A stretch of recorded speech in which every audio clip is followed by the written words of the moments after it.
True versus false. Whether one has genuinely generated bodhicitta manifests in concrete ways. For instance, those who seek wealth think about it constantly, even in their dreams. This is a true pursuit. Those who aspire to become presidents or high-ranking officials don't fear long political journeys.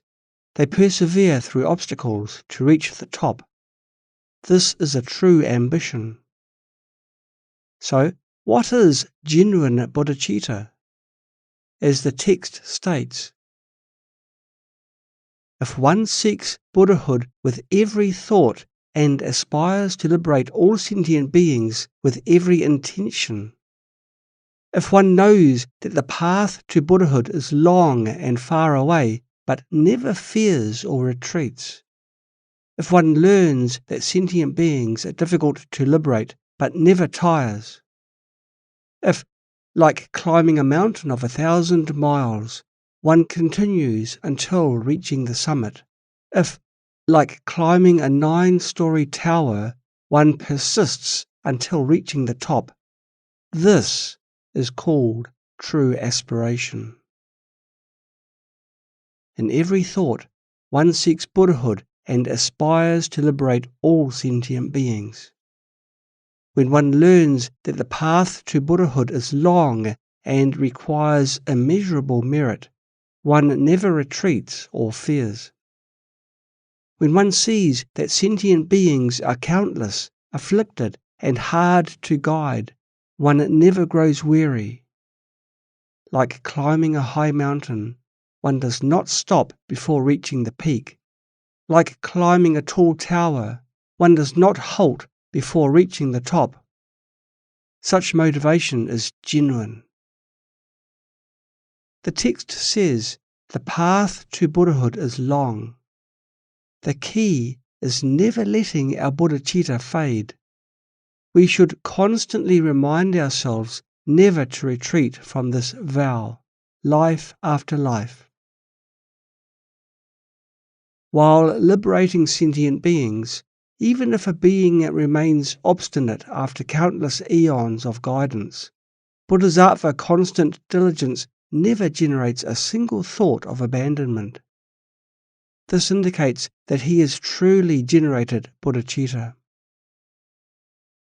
When facing beings who are stubborn and difficult to guide, what should we do? The answer is dung dung, which means equality and patience. Treat all beings equally. Even if someone is obstinate and hard to guide, we don't abandon them. To abandon them is to forsake bodhicitta. We don't abandon them, we wait. Equality also entails never giving up on anyone. Treat every being equally. This means that if the karmic conditions allow, we offer help. Otherwise, we wait. When conditions are insufficient, we wait. That's what equality means. Keep these two principles in mind. Waiting doesn't mean losing bodhicitta. So sometimes ask yourself, should I temporarily let go and wait for this being? Doing so is not forsaking bodhicitta, so don't be afraid. Don't cling to anyone you meet. Some people grasp anyone they encounter, thinking that they are generating bodhicitta. However, this approach is wrong, like a mouse biting a pebble and refusing to let go. What's the use? No matter how long you try, it's like a mouse grinding its teeth, which won't produce any effect. A mouse can gnaw wood, but what's the point of gnawing a pebble? This is how causes and conditions function. If something is too hard to gnaw, leave it for now. When it has worn down over time and the conditions ripen, you might be able to crush it with a single step. That's how it works when the right time and conditions come together. First, plant a seed in them. It will gradually ripen. At a certain point, the seed will transform them. Thus, you can liberate them effortlessly. This is the way of the Buddhas and Bodhisattvas. They generate long-term aspirations and guide beings according to circumstances without haste. After generating bodhicitta, we must adapt to conditions. Forcing your help on everyone you meet doesn't work. That shows a lack of skillful means and wisdom. When others use skillful means, you might think they have abandoned bodhicitta. You might assume that because they don't follow your example, their bodhicitta is poorer, and you may even feel arrogant. In fact, they are guiding beings wisely, in line with conditions. Countless sentient beings wait for our help.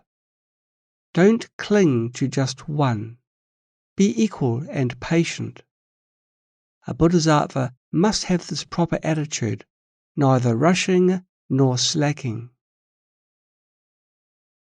If one commits wrongdoing but does not repent, recognizes faults but does not correct them, if one appears pure outwardly but is defiled inwardly, works hard in the beginning but slacks off later, if one's intentions are wholesome but mixed with the desire for fame and gain, and if one engages in virtuous activities but taints them with negative karma, this is called false aspiration.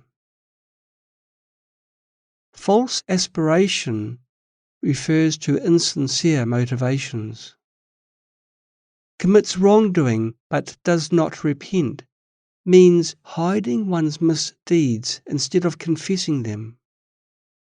Recognizes faults but does not correct them means being aware of one's mistakes but unwilling to rectify them, allowing the faults to continue. Appears pure outwardly but defiled inwardly is a common phenomenon. Such individuals maintain a pure appearance out of fear that if others saw their true character, they would lose support and praise. Works hard in the beginning but slacks off later reflects a lack of perseverance in liberating sentient beings. At first, they do fine, but after a few days, when they find it difficult, they become discouraged, vexed, and give up. They abandon sentient beings. Initially, they are eager to liberate sentient beings, but when they find how difficult it is, they slack off and want to give up. Waiting and quitting are not the same.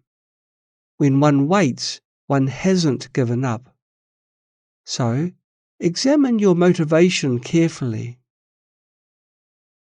We often lack the drive to meditate.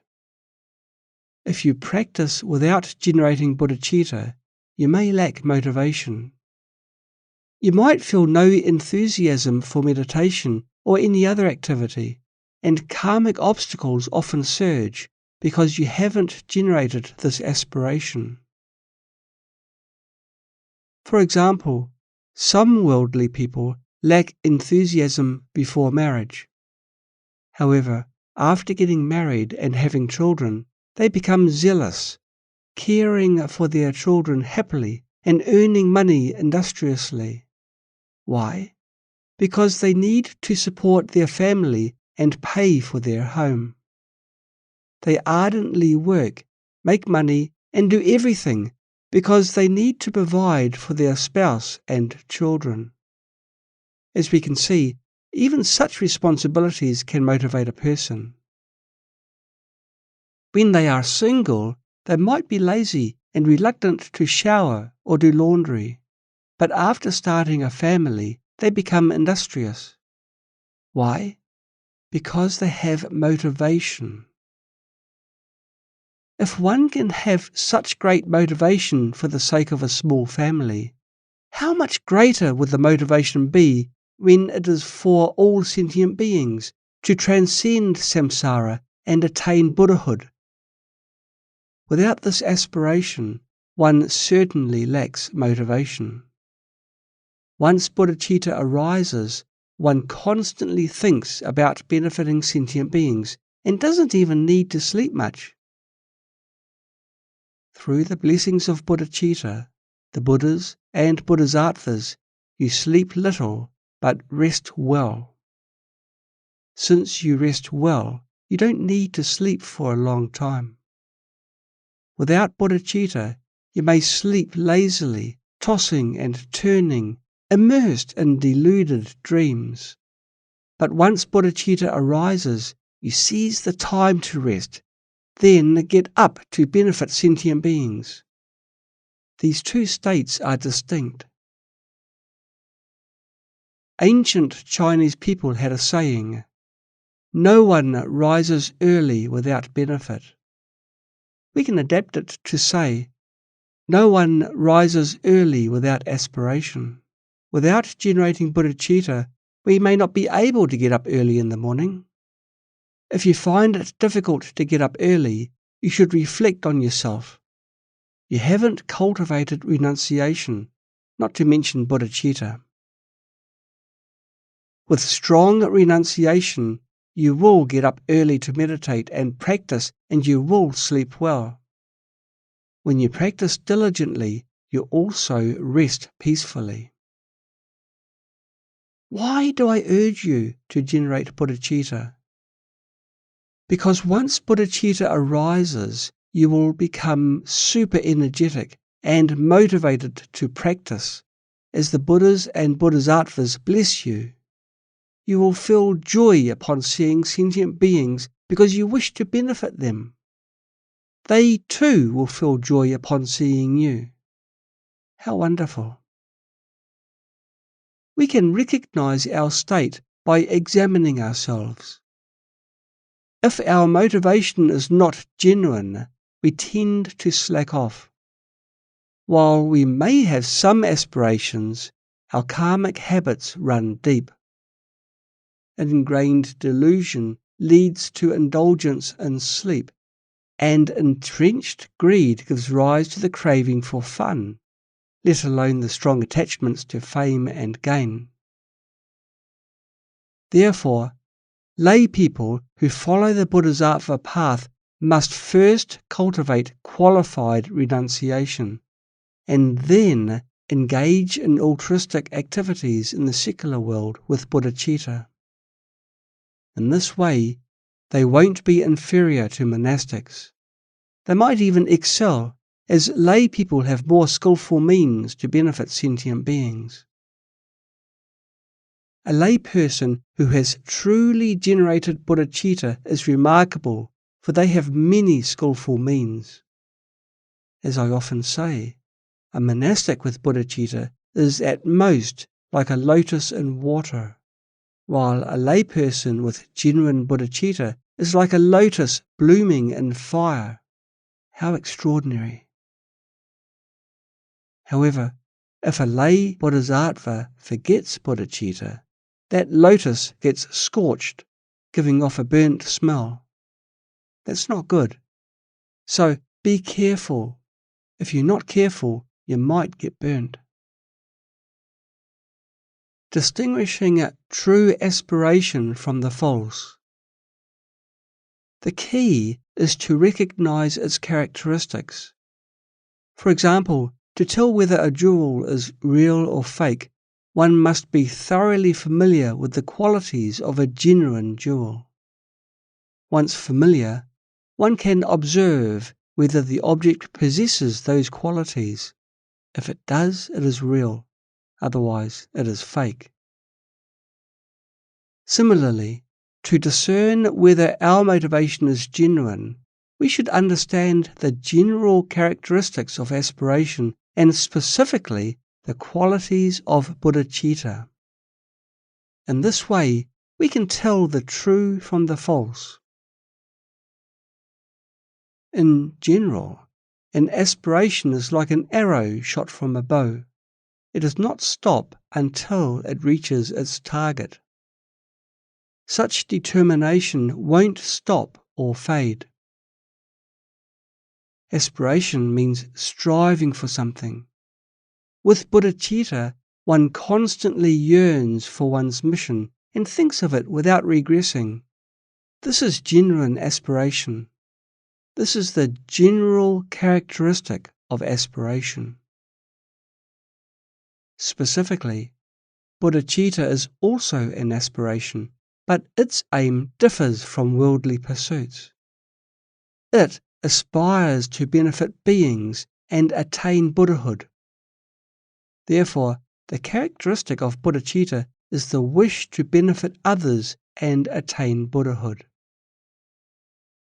The characteristic of bodhicitta unfolds in 3 stages. First, aspiring to liberate all beings from the cycle of birth and death.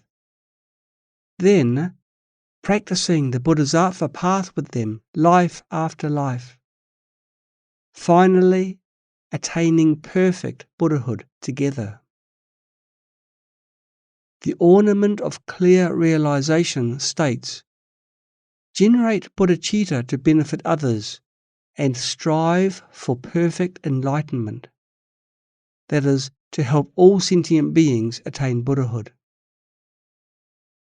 Therefore, to discern whether our motivation is genuine bodhicitta, we should examine whether we sincerely aspire to benefit others selflessly and strive for supreme enlightenment.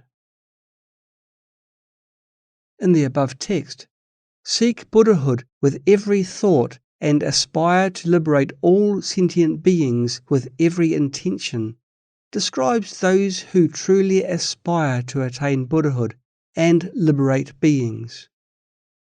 One knows that the path to Buddhahood is long and far away, but never fears or retreats. One learns that sentient beings are difficult to liberate, but never tires. Describes those who have genuinely made the vow. Before reaching the ultimate goal, they don't stop. By weighing up in this way, we will overcome self-cherishing and self-grasping. We will no longer seek fame or gain for ourselves, nor crave samsaric blessings or the limited achievements of the 2 lesser vehicles. Whatever virtuous deed we perform, the mind will remain pure, untainted by negative karma. Furthermore, if we truly resolve to liberate sentient beings with genuine vows and actions, we will sincerely repent and correct our faults. The Yogacara Bhumi states, when bodhisattvas abide in their disposition, their afflictions are slight. After generating bodhicitta, their physical and mental afflictions further diminish. This means that for those who have aroused bodhicitta, their physical and mental afflictions gradually weaken. Since bodhisattvas tame self-cherishing and self-grasping and devote themselves wholeheartedly to benefiting sentient beings, their afflictions certainly diminish. On the contrary, if one claims to aspire to attain Buddhahood and liberate sentient beings, but clings to worldly fame and gain, it reflects a preference for samsaric happiness and a superficial aspiration. Though they may have some good intentions and occasionally recite bodhicitta prayers, they are often mixed with desires for fame and gain. Though they may perform some wholesome deeds, they are tainted by negative karma, and their motivation is not genuine. We should constantly examine our minds. Have I forgotten my vow to liberate sentient beings and transcend the cyclic existence? If one's words and mind are in contradiction, claiming to seek liberation and Buddhahood, but refusing to repent wrongdoings or correct faults, then the motivation is false. When reciting, we may assume we are practicing, which is a serious problem. During practice, we should silently recite, make aspirations, dedicate merits in our minds, and examine ourselves. That's why I urge you to practice meditation. Some people think they come to listen to the Dharma. However, during the class, their minds are preoccupied with afflictions and calculations. What groceries should I buy tomorrow? How much food should I prepare? What errands do I need to run later? After class, they continue with their daily work, burdened by afflictions like secular people, and go to sleep as soon as their work is done. Though they attend Dharma classes, they don't meditate. Without meditation, what use are these teachings to you? If you find it hard to sit still, it shows that your mind is scattered and lacks introspection. When the mind focuses on external objects, you cannot sit still, not even for a minute. You rush to do this and that because the mind clings to outward matters. You may think you are engaging in spiritual practice, but this kind of practice is merely child's play. It is just worldly virtue. We have strong habits of worldly virtue, cultivated since beginningless time. As a result, we tend to forget bodhicitta and regress to worldly virtue. On the surface, you may appear as a monastic, but what you cultivate is samsaric virtue. As a result, you may have abundant blessings in the next life, but that is dangerous. If a monastic has rich merit, they might heal illnesses, build magnificent temples, or seem abundantly blessed. Others may regard you as a Buddha and refer to you as a living Buddha. In reality, you are engaging in the activity of the Mara because you never speak of liberation from the cycle of birth and death or transcending samsara. You don't even impart such teachings to your disciples. You have a high reputation, curing diseases, giving generously, and appearing blessed.